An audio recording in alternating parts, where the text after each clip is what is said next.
Está começando mais um SESI Entrevista. Vivemos num mundo onde a poluição aumenta a cada dia. Hoje nós vamos falar de um assunto que atinge toda a população, a poluição sonora. E para isso nós convidamos o Dr. Evandro Ribeiro de Oliveira, médico otorrinolaringologista. Boa tarde, doutor Evandro. Boa tarde, é um prazer estar aqui com vocês e agradecer o convite a todos aí por estar aqui.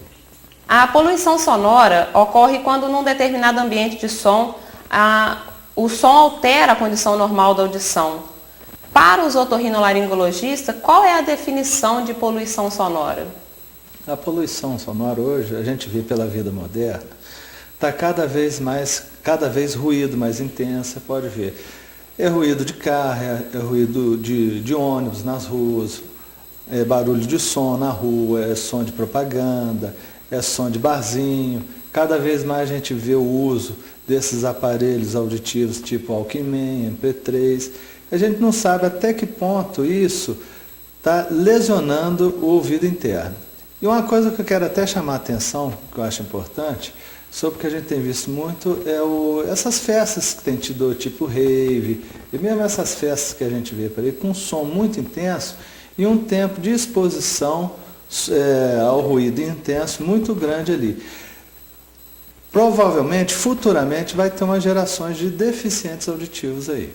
E qual é a principal causa da poluição sonora no mundo que a gente vive hoje? Bom, a principal causa hoje realmente uma perda auditiva progressiva no futuro aí.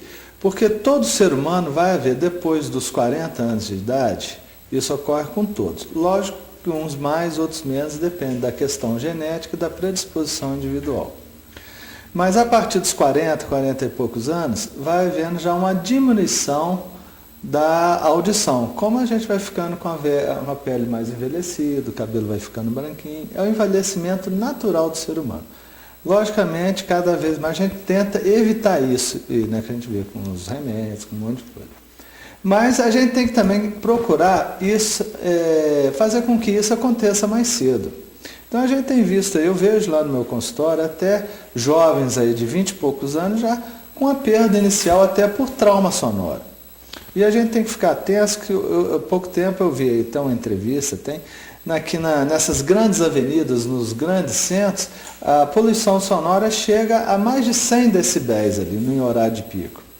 Isso que, como você sabe, uma turbina de avião vai a 160 decibéis. Então você imagina a intensidade de som que tem ali.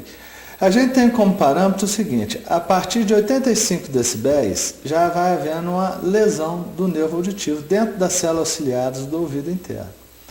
Então, quer dizer, com 100 decibéis, uma pessoa que convive ali na poluição, que trabalha perto de uma grande avenida, vai também lesionando dentro do ouvido interno. E a Organização Mundial de Saúde, ela considera essa medida de 85 decibéis. Essa medida ela tem sido respeitada nas aparelhagens de som e em festas, por exemplo? Não, com certeza não tem sido respeitada. O que eu tenho a orientar é o seguinte, principalmente aos pais, primeiro que evitem a exposição prolongada, ou então mesmo aí nessas festas, alguma coisa assim. E o uso desses aparelhos de tipo Walkman ou MP3, não quer dizer que você não vai usar o aparelho. A gente tem como medida o seguinte: se a pessoa que estiver do seu lado, estiver ouvindo o seu som que você está escutando, é que o seu som está muito alto. Então, mais ou menos é o seguinte: você tem um volume máximo do aparelho, você divide esse volume máximo à metade. E aquela metade, você divide a metade de novo. E nunca ultrapassar aquilo, porque senão é trauma acústico direto lá para dentro do ouvido interno. E quais são os tipos de som ou ruídos que são mais nocivos para a nossa audição? É aqueles sons que vão lesionar as frequências agudas. O que eu quero dizer é o seguinte: o tipo de som som muito agudos ou então um som muito alto. Por exemplo, se você está num barzinho, aquele som muito perto de uma caixa de som, você está lesionando o seu ouvido interno ali. Não sei se você já reparou, as pessoas, por exemplo, estão num lugar com um ambiente com um som muito alto. Quando você sente, você tem a sensação do ouvido abafado, ou então às vezes até zumbido no ouvido. Aquilo ali é porque o ouvido humano ele tem certos mecanismos de proteções para evitar a lesão do ouvido interno. E um desses mecanismos, a gente tem um músculozinho que ele fica, vamos dizer assim, mais rígido, mais retesado, da cadeia ossicular, que é os ossinhos que levam o som para dentro do ouvido interno, para impedir o trauma acústico.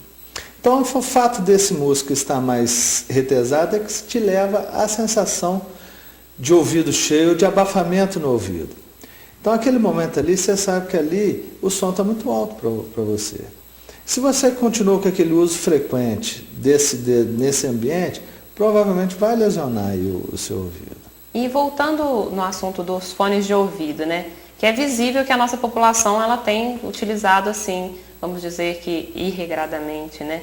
E nós podemos considerar então essa prática como um tipo de poluição sonora? Com certeza, isso é uma poluição sonora.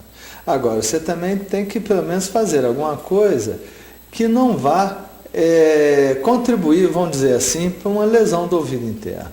Então, o que você faz? Procurar escutar o som não muito alto, um som mais baixo. Evitar sempre que possível, não é que vai deixar principalmente o jovem de ir numa festa, uma coisa assim. Vai evitar o uso frequente de ir numa festa. Porque, inclusive, essa poluição sonora já tem trabalhos comprovados que isso, além de levar, por exemplo, a pessoa leva insônia, não consegue dormir direito, e com isso vai também levando até distúrbios psiquiátricos e, em consequência também, pode levar até a distúrbios cardíacos, questão de aumento de pressão arterial. Isso tudo já está, alguns dados têm relacionado com a poluição sonora. As pessoas que utilizam fone de ouvido, elas acabam não ouvindo, né, o que se passa ao seu redor. Elas ficam meio alheias, vamos dizer assim, ao restante dos ruídos.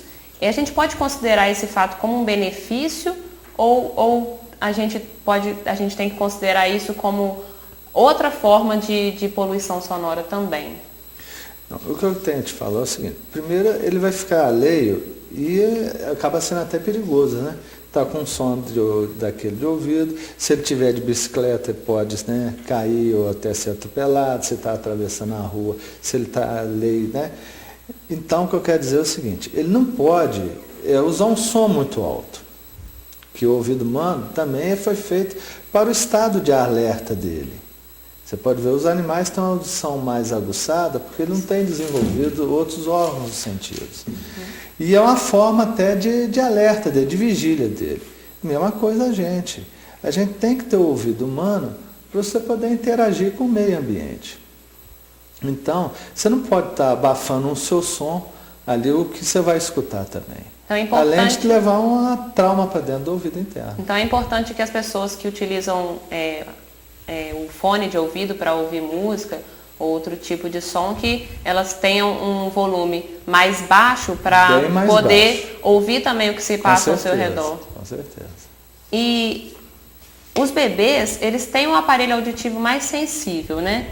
Quais os cuidados que as mães devem ter para preservar a audição dos seus filhos? Em geral, os bebês, ele começa a ter o amadurecimento do ouvido interno a partir do terceiro mês de vida dele. Tá?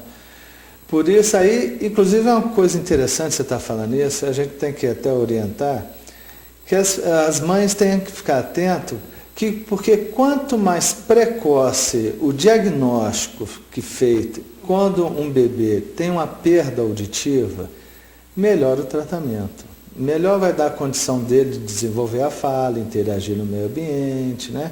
Inclusive na escola, o desenvolvimento da questão cerebral.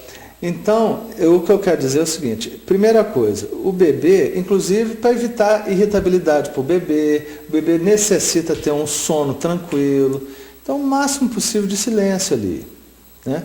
Não ficar, por exemplo, um som muito alto perto do quarto do bebê e criança, né, batendo a televisão muito alta do lado, que isso leva até uma criança daqui a pouquinho, até uma criança com irritabilidade, com uma série de outros problemas que podem vir no futuro ali. Nós vamos para o intervalo continuar a falar também sobre a poluição sonora.